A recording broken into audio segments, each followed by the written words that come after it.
Hello there. We'll be starting our first video, which is called Paths to Wealth. With first, we're going to be talking about the first path, which is the traditional path, which is the school, then high school, then university, and then graduate and then get a job. The ideal path of this would be, trying to exceed in every aspect of this. We'll be starting a three-part series where we'll be talking about each route you can take. The first route is the traditional route that I just talked about. Second route, the creator route. Third route, the entrepreneurial, based, tech route. So first we'll be talking about the first route. What do you reckon? What do you reckon? This route is like. I feel like this route is for like the top 10% of students because they're the ones that are going to get the best marks, all A stars, go to the best universities. In their universities, they have the best opportunities to get internships that's already set in the system. Mm-hmm. So therefore, they get the top 1% of jobs. But for like everyone else in the rat race, it's a struggle because when you graduate from uni, it's hard to get a job. And when you do get a job, it's a very average salary type of job. Ones where you can't buy like a house for your kids and settle for the future. One where you have to live like paycheck to paycheck, which is annoying for the like average middle class, definitely working class people now, and it shouldn't be like that.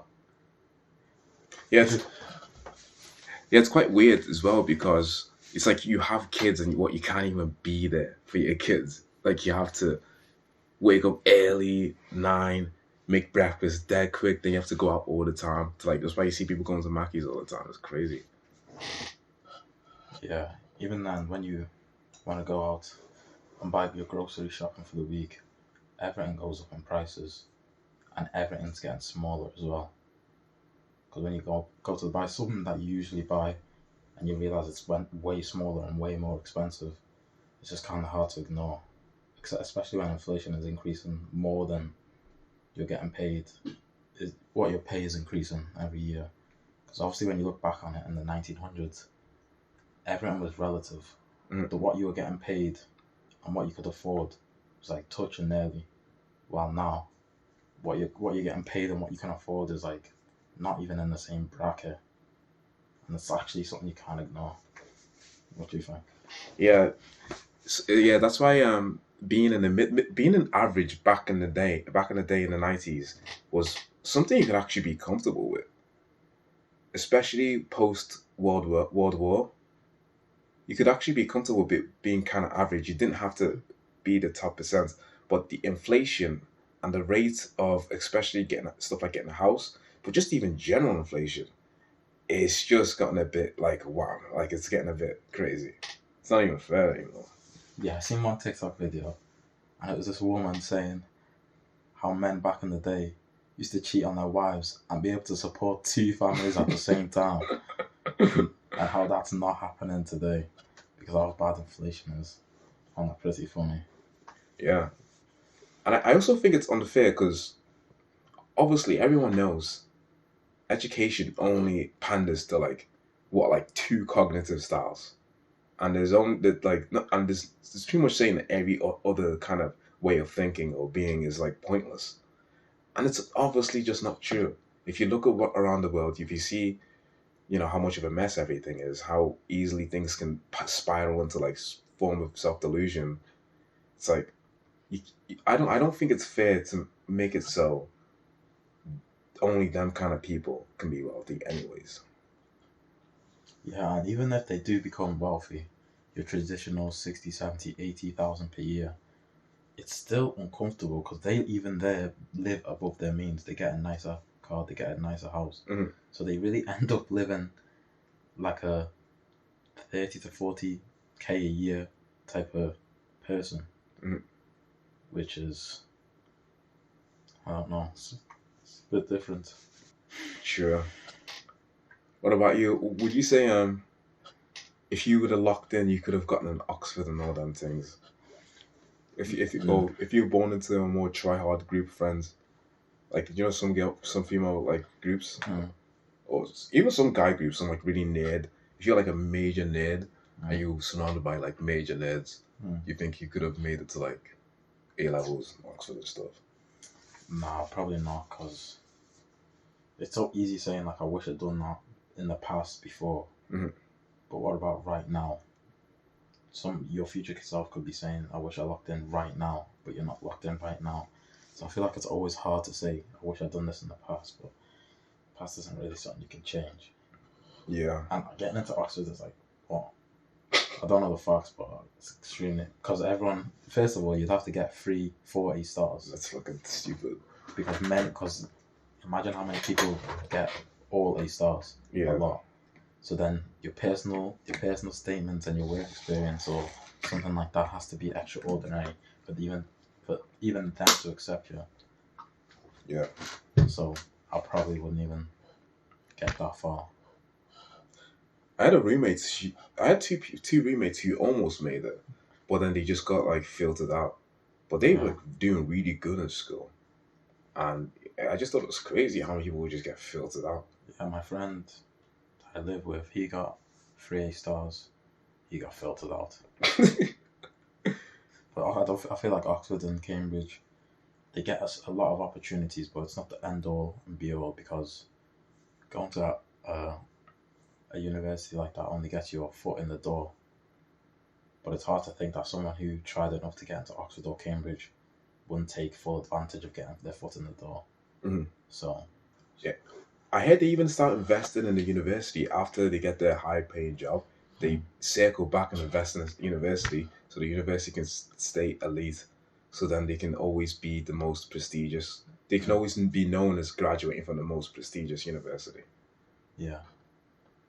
I wonder if they have any like special, like famous in the school world lecturers that also makes the university a bit more pristine.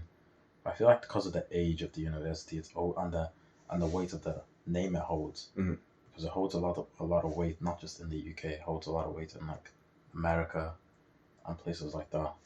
So it'll always just be pristine, and that never really be tainted. Yeah, I see them videos online as being like study guy from Cambridge or study guy from.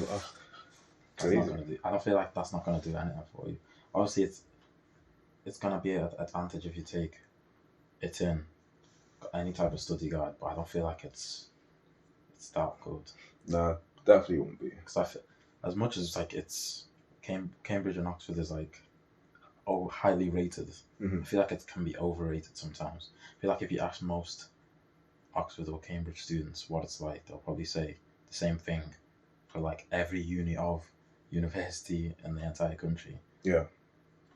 Because you get good lecturers, you get bad lecturers. It's just the weight of, because of my friend, I feel like it's the weight of the name it holds. It's not just because you go to Oxford, it's what you did to get to Oxford. Yeah. Is what holds the most weight. And if the course is hard, other people who recruit you for jobs or internships know, oh yeah, the course in Oxford, this is hard. To even get in Oxford is hard, so they already respect you in that way. Compared to someone who goes to like a normal university, they don't know how hard the course is, etc., etc. Yeah, could be piss easy. Yeah. And most of the recruiters, they probably went to Oxford or the uni of schools as well.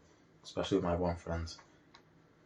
The person interviewing him for the internship did the exact same course at his university. Yeah.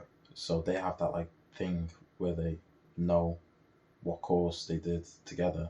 So they have that like connection almost, compared to if you went to another university and they don't really know what course you did. So that gives them an edge in that aspect as well. Yeah, I think obviously you'll tell them what course you did and stuff, but I get what you mean in terms of they won't respect you as much as someone from Oxford or Cambridge. What do you even get out of that? So you get a high paying salary, and then what would you do? Say you pretend you live this life. You're someone who has, the best cognitive abilities for academics. I feel like the best life would be, obviously you do your SATs, you get really high in your SAT in primary school. That means you're in the top sets for all of high school. Yeah. You're in set one forever, and you do well on all the exams. You get like all nines in your GCSEs. Yeah. You pick the 3 hardest A levels. You get all A stars. You go to a top university, Oxford, Cambridge, and if you don't manage to get in there, you just go to the uni of in a different city or your city. Yeah. Depending on how good it is for your course. You do well on all your courses. You get us first. You'll be able to get work experience, internships, and from that internship you get a graduate role. Yeah. And from that graduate role you have to do the rat race of job hopping and trying to increase your role in that company. Yeah. By being a manager, being something else. And that life is the best life to get wealth as an average person. No, you'd also have to add on the reason being that kind of person is better than being the average is because you should have enough money to also start investing in like real estate. Yeah, that isn't the end goal isn't the graduate job. The end role is to what you do with the money you earn from the graduate job. Yeah. Because if you live life normally and you don't invest in like an ISA in a company, index funds, then you'll just be behind still. Even if you live the perfect life almost. Yeah, you still have to be, like, regardless of your salary, you still have to be financially smart. Have you saw that thing about Floyd Mayweather and how badly he spends his money, how he's still going broke? Yeah. He's a multi-millionaire. Yeah, you hear that word a lot with celebrities, how they go bankrupt because they overspend way more than they get earned. Yeah. Which is insane. That's why once you do start earning, you almost have to live below your means as if you don't earn that much, which is, in my opinion, bad, because what are you earning that much money for? To live below your means. That's definitely when it starts to get a bit like hoardy. I hate the idea of hoarding the wealth. It just feels like past a couple of certain amount of millions, I feel like it kind of ruins society. You just start hoarding it ruins it for yourself as well. Yeah, because you don't even get to enjoy it on a Scrooge thing. Well, I definitely knew I was never gonna get A stars in all my A levels or all my GCSEs or whatever, because I bombed that exam, bro. 47. I think the way I think is too unique, because I keep having to make too much adaptations to my studying to make it so I fit well with academia, compared to like some people who just have that like brain to not question anything, to not care about what they're listening to not have to deep anything and still memorize it perfectly. I have to like pure deep it to actually give a shit. Do you? Nah, I can probably just, because it's like a 1 + 1 = 2 type of thing. You revise, and then you get good scores, and then you move on. Kind of got that through GCSE when I realised how pointless GCSEs was. And you revise for so long. Yeah. To do good on a course, like RE, for it to not mean a thing. Yeah. Afterwards, it just makes you. Some people it's like, oh well, next thing. But for me, it's like, does this even matter? Yeah, it makes you existential, right? That's me, but like 10 times worse, bro. Yeah. I get like, what the fuck is this? Like, I get bad when it comes to anything that it feels arbitrary. It's not even a conscious thing. A conscious thing, I'm just like, this is fucking obnoxious. Yeah. But subconsciously, I stop remembering as well. Yeah. I stop remembering stuff I don't feel is important as well. I stop feeling motivated. I lose discipline. I procrastinate. Yeah. I don't know how these people. I swear, like, you have to be like a pretty good NPC, bro. Yeah, you just must turn your brain off. Just do the work. Yeah. I mean, which is kind of kudos to them. I mean, I wish I could just turn off my brain. Definitely a skill that I would want. It's not wrong with it. Yeah. Even if it is NPC, like sometimes it's good to be an NPC. Definitely. I mean, that's why I make sure that I, now I'm trying really hard. But the reason that I created the different parts is because I realized, you know, Mm. first off, it started off by watching Gary Vee's videos about how the wealthy is holding all the wealth, Mhm. and how they need to be taxed, and how we all need to start doing activism. Yeah. But then through that, I realized the basic path for the average person is completely broken. So if we just stay on this path right now and we don't try and do anything creative or risky, Mm. the chance of us being wealthy is like really low. Yeah. Just because we'll be probably drowned out by inflation. Yeah.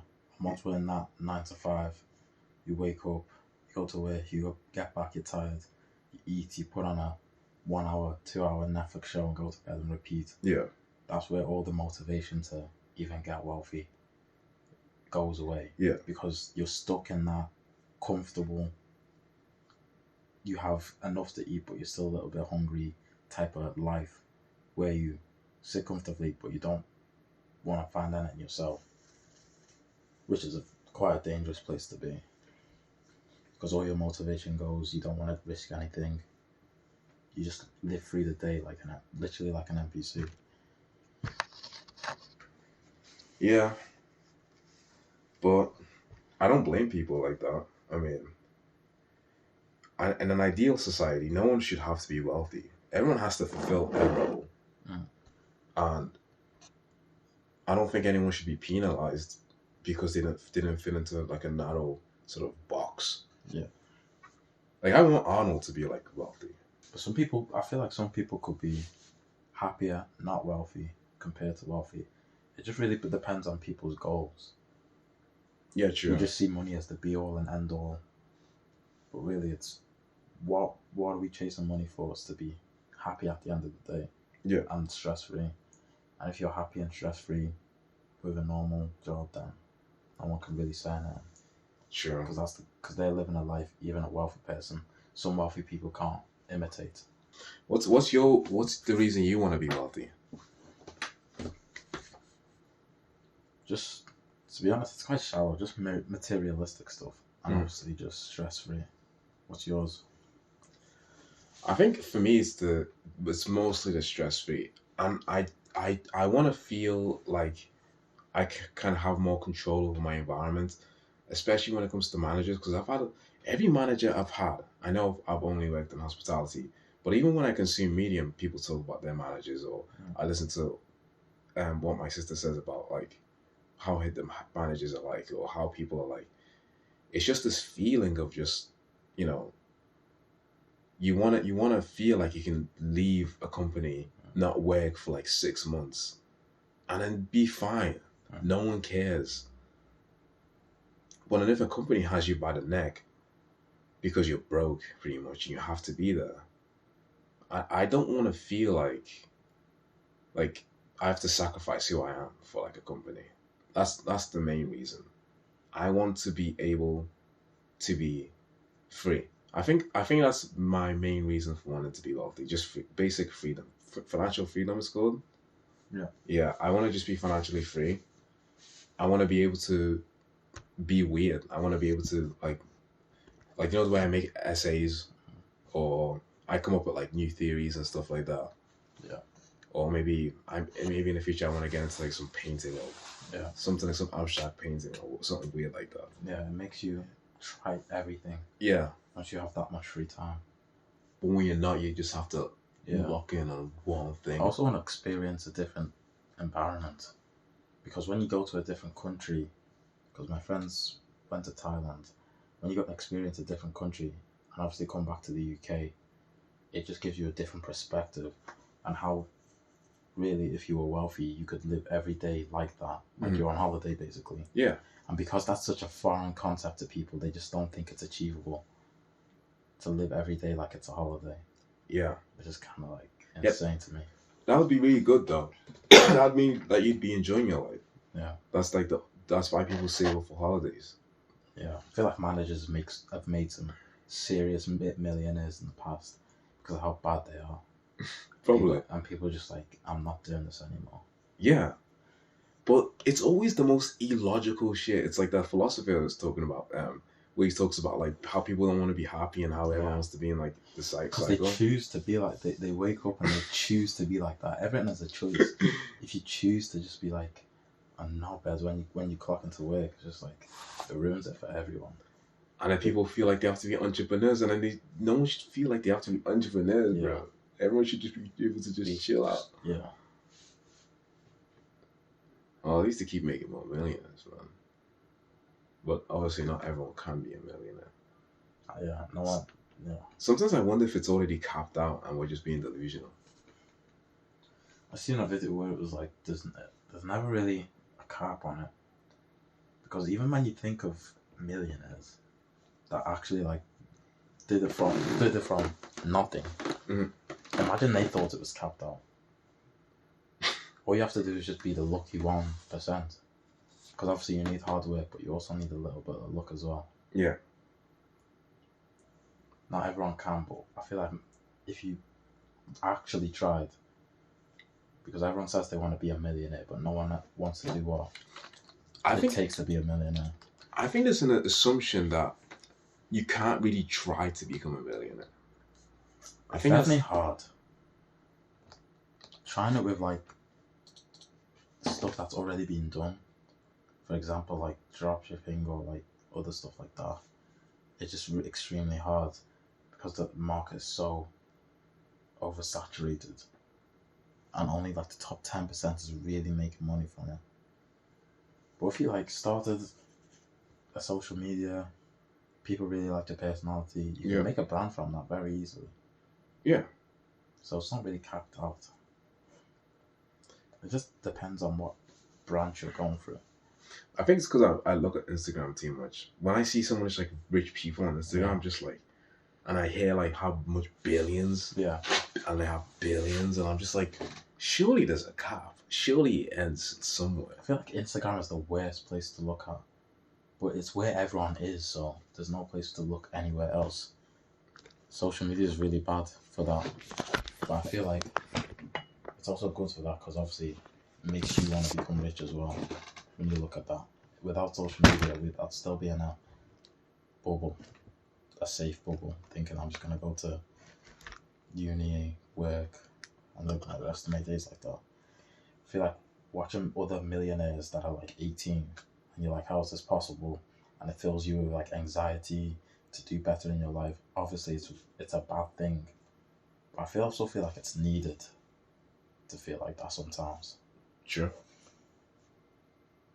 All right, we'll be finishing soon. Any final thoughts, bro? Yeah, I just feel like the whole school system to get wealth, it's being patched, basically.